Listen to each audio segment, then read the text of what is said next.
రెండేళ్లుగా భార్యకు తిండి పెట్టకుండా టార్చర్. రెండేళ్లుగా తల్లిదండ్రులు తమ కుమార్తెను చూడలేరు. ఒక్కసారిగా అల్లుడు ఫోన్ చేసి మెట్ల మీద నుంచి పడిపోయిందని ఆసుపత్రిలో చేర్పించామని చెప్పడంతో తల్లిదండ్రులు వెళ్లారు. అక్కడ ఎముకలు గూడులా మారి విగతజీవిగా పడి ఉన్న తమ కుమార్తెను చూసి తల్లడిల్లిపోయారు. గుండెలవిసేలా రోధించారు.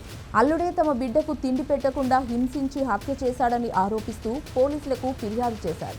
ఈ దారుణ ఘటన భద్రాద్రి కొత్తగూడెం జిల్లా అశ్వరావుపేట పట్టణంలో చోటు చేసుకుంది. ఖమ్మం జిల్లా కల్లూరు మండలం ముచ్చవరం పంచాయతీ పరిధిలోని విశ్వనాథపురానికి చెందిన 33 ఏళ్ల లక్ష్మీ ప్రసన్నను అదే మండలానికి చెందిన పూల నరేష్ బాబుకు ఇచ్చి 2015లో వివాహం చేశారు. 9 ఏళ్ల క్రితం వారికి కుమార్తె పుట్టింది. తర్వాత నరేష్ బాబు 6 ఏళ్ల పాటు భార్యతో కలిసి అత్తగారింట్లోనే ఉన్నాడు. 3 ఏళ్ల తర్వాత భార్య బిడ్డలతో కలిసి అశ్వరావుపేటకు వచ్చి అక్క బావల ఇంట్లో ఉంటున్నారు. శనివారం నరేష్ అత్తమామలకు ఫోన్ చేసి లక్ష్మీ ప్రసన్న ఇంట్లో మెట్లపై నుంచి కింద పడిపోవడంతో గాయాలయ్యాయని ఆసుపత్రిలో చేర్పించామని చెప్పాడు. దగ్గరలోని రాజమహేంద్రవరం ఆసుపత్రిలో చికిత్స జరుగుతుందని చెప్పాడు. దీంతో వారు ఆసుపత్రికి వెళ్లి చూడగా అప్పటికే లక్ష్మీ ప్రసన్న మృతి చెందింది.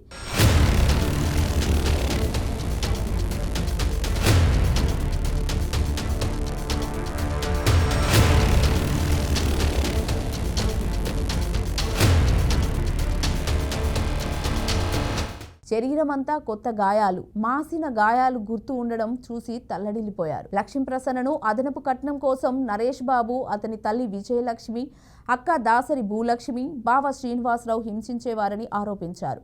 మృతురాలి తండ్రి ఇచ్చిన ఫిర్యాదు మేరకు అనుమానాస్పద మృతి కింద కేసు నమోదు చేసి దర్యాప్తు చేస్తున్నారు. అన్నం పెట్టకుండా చంపాడు. అయితే లక్ష్మీ ప్రసన్న ఎముకల గూడులా మారి చనిపోయి ఉందని, కాసేపు ఆమెను గుర్తుపట్టలేకపోయామని తల్లిదండ్రులు కంటతడి పెడుతూ తెలిపారు. వివాహ సమయంలో 2 ఎకరాల మామిడి తోటతో పాటు అరెకరం పొలం, 20 లక్షల కట్న కానుకలు ఇచ్చామని, 2 ఏళ్ల నుంచి లక్ష్మీ ప్రసన్నను చూపించలేదని, ఫోన్ చేసినా మాట్లాడనివ్వలేదని తల్లిదండ్రులు తెలిపారు. ఆమెను గృహ నిర్బంధం చేసి అన్నం పెట్టకుండా చంపేశారంటూ లక్ష్మీ ప్రసన్న తల్లిదండ్రులు తెలిపారు. మన సమాజంలో పెళ్లి అనేది ఒక పవిత్రమైన బంధం.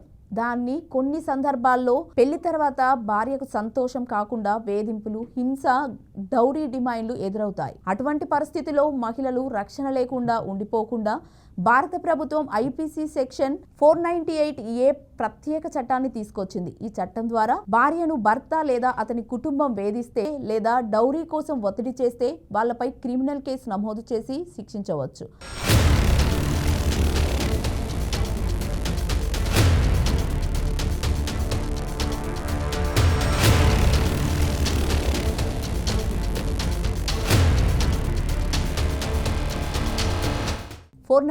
అంటే ఏంటంటే భార్యను కాపాడడానికి చేసిన చట్టం. ఒక అమ్మాయి పెళ్ళయ్యాక ఆమెను భర్త లేదా అతని ఇంటివారు వేధిస్తే లేదా కొడితే, అవమానిస్తే లేదా డౌరీ కోసం ఒత్తిడి చేస్తే ఈ చట్టం కింద కేసు పెట్టవచ్చు.